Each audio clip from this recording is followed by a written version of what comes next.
اعوذ باللہ من الشیطان الرجیم بسم اللہ الرحمن الرحیم السلام علیکم ورحمۃ اللہ وبرکاتہ۔ نبی رحمت صلی اللہ علیہ وآلہ وسلم کی خدمت میں اونٹ کی شکایت۔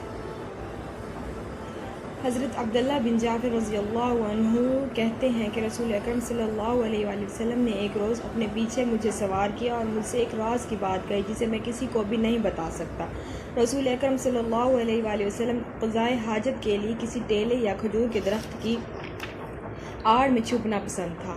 چنانچہ آپ صلی اللہ علیہ وآلہ وسلم ایک انصاری کے باغ میں رفع حاجت کے لیے تشریف لے گئے۔ وہاں ایک اونٹ تھا۔ رسول اکرم صلی اللہ علیہ وآلہ وسلم کو دیکھتے ہی وہ باریک آواز میں رونے لگا اور اس کی آنکھیں اشک بار ہو گئیں۔ نبی کریم صلی اللہ علیہ وآلہ وسلم اس کے پاس تشریف لے گئے اور اس کے کان کی پچھلی ہڈی پر ہاتھ پھیرا تو وہ خاموش ہو گیا۔ پھر آپ صلی اللہ علیہ وآلہ وسلم نے پوچھا، اس اونٹ کا مالک کون ہے؟ یہ اونٹ کس کا ہے؟ ایک انصاری آیا اور اس نے عرض کی، اے اللہ کے رسول صلی اللہ علیہ وآلہ وسلم، یہ اونٹ میرا ہے۔ آپ صلی اللہ علیہ وآلہ وسلم نے فرمایا، کیا تم اس جانور کے بارے میں اللہ تعالیٰ سے نہیں ڈرتے جس کا اللہ تعالیٰ نے تمہیں مالک بنا دیا ہے؟ اس نے ابھی مجھ سے شکوہ کیا ہے کہ تم اس کو بھوکا رکھتے ہو، چارہ کم دیتے ہو اور زیادہ کام لے کر اسے تھکا دیتے ہو۔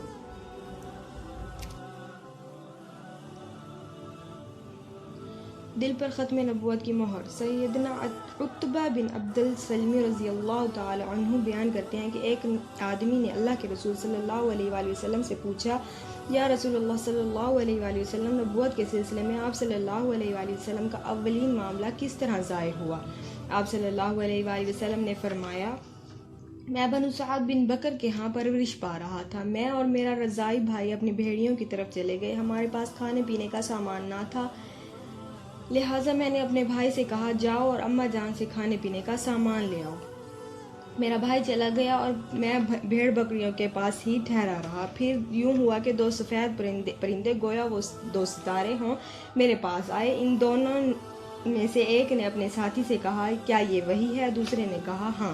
اب وہ دونوں میری طرف تیزی سے لپکے، انہوں نے مجھے پکڑ لیا اور کمر کے بل لٹا دیا، پھر میرا سینہ چیر دیا اور میرے دل کو نکال کر اسے چیر ڈالا اور اس سے دو سیاہ لوتھڑے نکالے۔ ان میں سے ایک نے اپنے ساتھی سے کہا، مجھے برف کا یک بستہ پانی پکڑاؤ۔ پھر دونوں نے اس پانی کے ساتھ میرے اندر کا سارا حصہ سینہ اور پیٹ دھویا اور پھر کہا، اب مجھے ٹھنڈا پانی دو۔ پھر اس ٹھنڈے پانی کے ساتھ دونوں نے میرا دل دھویا اور کہا، اطمینان اور وقار لاؤ۔ اب یہ ٹھنڈا پانی ان دونوں نے میرے دل پر چھڑک دیا۔ پھر دونوں میں سے ایک نے اپنے ساتھی سے کہا، اس کو سی ڈالو، لہٰذا اس نے اسے سی دیا اور اس دل پر ختم نبوت کی مہر لگا دی۔ پھر ان دونوں میں سے ایک نے اپنے ساتھی سے کہا، اس کو ترازو کے پلڑے میں رکھو اور اس کی امت میں سے 1000 کو ایک پلڑے میں رکھو۔ اس وقت میں اپنے اوپر 1000 کو دیکھ رہا تھا۔ مجھے ڈر خوف محسوس ہوا کہ ان میں سے بعض لوگ مجھ پر گر نہ پڑیں۔ پھر کہا، اگر محمد صلی اللہ علیہ وآلہ وسلم کو ایک پلڑے میں اور ان کی ساری امت کو دوسرے پلڑے میں رکھ دیا جائے تب بھی محمد صلی اللہ علیہ وآلہ وسلم کا پلڑا بھاری رہے گا۔ اس کے بعد وہ دونوں فرشتے چلے گئے اور مجھے انہوں نے وہیں چھوڑ دیا۔ مجھے سخت خوف لاحق ہوا۔ میں اپنی رضائی ماں حضرت حلیمہ سعدیہ رضی اللہ عنہا کی طرف گیا۔ جو کچھ میرے ساتھ ہوا وہ سارا واقعہ سنایا۔ وہ ڈر گئیں کہ کہیں جنات کی کارستانی نہ ہو، لہٰذا انہوں نے کہا، میں تجھے اللہ کی پناہ میں دیتی ہوں۔ اس کے بعد اونٹ کی سواری تیار کی۔ انہوں نے مجھے سواری پر سوار کر دیا اور خود میرے پیچھے بیٹھ گئیں، حتیٰ کہ میں اپنی والدہ کے پاس پہنچ گیا۔ وہاں حضرت حلیمہ سعدیہ رضی اللہ عنہا نے میری والدہ حضرت آمنہ سے کہا، میں نے اپنی امانت اور ذمہ داری ادا کر دی۔ پھر میری والدہ کے سامنے وہ سارا واقعہ بیان کیا جو میرے ساتھ پیش آیا تھا۔ والدہ نے اس واقعے کو کسی انہونے انداز میں نہیں لیا، بلکہ کہا، میں نے دیکھا کہ میرے اندر سے ایک روشنی نکلی جس سے شام کے محلات روشن ہو گئے۔